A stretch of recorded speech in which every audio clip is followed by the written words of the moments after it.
Hey, what is going on, guys? This is Kid514 here with the Pro Forge League, and I'm here with Civilian, and we're here to show you how to make an invasion map. Civilian's going to do most of the talking. I actually believe he's going to do all the talking. I'm just going to sit here and watch him and film for him.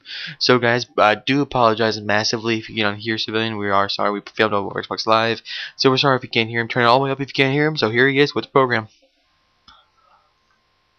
Alright, so starting off this video, we're going to be talking about the first phase. Generally, in the first phase, it's Tier 1, as Invasion Forges call it, and basically, it's just to start out your invasion map, to get people interested in it. Start out the weaponry. You might want to start out the basic invasion game type, with the Spartans with assault rifles and pistols, elites with needlers and plasma repeaters, just to keep things a little balanced. Now, your power weapons could go anywhere from a DMR to a grenade launcher, or a needle rifle to a concussion rifle. But don't overdo it, please. Starting out with a Wraith might cause a progression in invasion, which is really important in invasion. To keep people interested, will die down a little bit. Now we'll start out with the basic layout. What you want to do is you want to have a really wide open play space. So if you can, you use the canyon whenever possible. Just so you can keep your fire teams really well divided up and your objectives pretty far apart. That's what you want. Now, from the initial spawn of the attacking team, whether elites or Spartans, there ought to be one sprint and one recharge of that said sprint from your initial spawn and respawn to the actual objective itself. Same thing for the defenders, but for the defenders, you want them to actually be able to throw a grenade into the objective. From the attacker spawn, you want a line of flight blocker just to keep it from being a little overpowered. So, from fire teaming, you want to have one left team, one middle team, and one right team, and vice versa on the other side, so each fire team is facing its exact opposite. Fire teams are very important in competitive invasion, because fire teams are meant to work together on two objectives. Now, yes, two objectives is very important if you want to keep a balanced invasion map, otherwise you'll want to do a minigame invasion map, I guess. And these objectives should be a sprint and a recharge, just the same as your attacking spawn, defender spawn. So, apart, sprint and recharge, yeah. And just to keep it from attackers being able to actually get the objective timer down from 20 seconds to 0, if they're good enough, that is. And defenders to still be able to have a chance to kill them. Now, for the objectives, you want these to be behind the Spartans during gameplay. Also, the objectives, you want them to be pretty open and pretty tall, because you want people to be able to maneuver and jump around in them. Next, generally you don't want them to be around some sort of tower, or boxing in a generator of some sort. Otherwise that'll just clog it up, and people will have a hard time capturing it. Also, you want some sort of wall cover to it. You want them to be able to hide from bullets, or grenades, or rockets, or vehicles. Now, your basic label for the objective is spawn sequence, 1, 2, or 3, depending on which phase it is for. And then the label as INV_objective. Next, going on to the initial spawns for phase 1, and these are the only phase in which you'll need them. Just you label them red or blue team, depending on which team you want. Spawn sequence as the fire team, 0 being left fire team or right, 1 being middle fire team, and 2 being the corresponding side of the first one. And then label them invasion.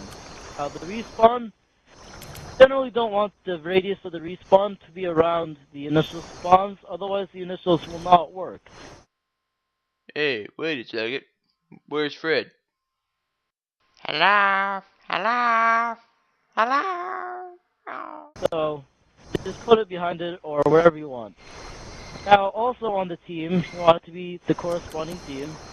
Spawn sequence, the same fire team as the initial spawns near it. Then invasion respawn, phase 1, 2, or 3, depending on which phase it's for.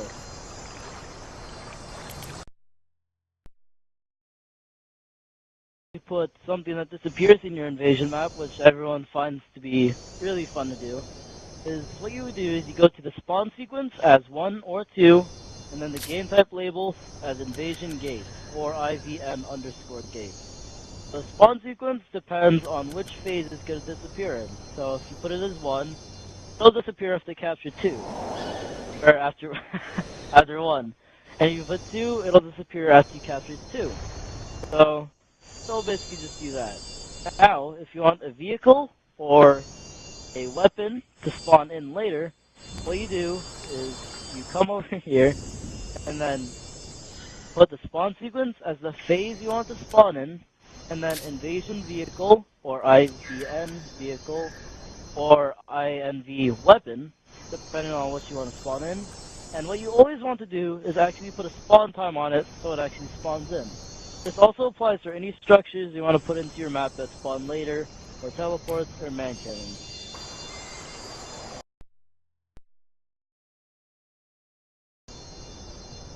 Now, if you want to place the core where it should be, what you need to do is grab a hill marker, set the spawn sequence to 3, and then the label to INV underscore OBJ underscore flag. Now this will symbolize where the core will spawn. Not matter what shape it is, it'll always spawn at that little arrow. Now a good way in Forge to simulate the core is dismounting a turret, standing right where it spawns, and then walking, which is just about the same speed as you would a normal core. Now the original time that you should usually have from the core spawn to the actual capture, 20 to 30 seconds. So now I'm just gonna walk from here with my little turret all the way to the cave. This is where it should be normally captured in game. Now the capture zone is just a normal objective. There's nothing really special to it except it's set to phase 3 or whatever phase the core spawn or the core is spawning. Yeah.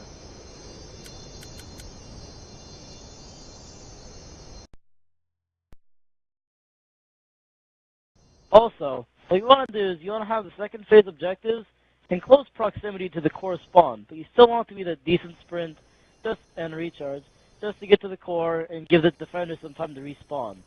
Also, you want the defenders to be the sprint and recharge, and you want them to have a decent line of sight. You also want to clog it a little bit so it's not a direct shot at with a sniper or a rocket launcher to the core or the core capture. In the middle of the walk, or in any other point, between the core walk and the core spawn and the core capture, you have a structure or some sort of cover just to give that core carrier that extra time he needs to get a little distance. Also, the defenders need an interception route. What this means is they need some way to quickly get in between the core carrier and the actual objective and stop him. And that's really it for right now. Guess we'll see you guys later. This has been a Damn Civilian, Skid514, and we'll see you guys next time.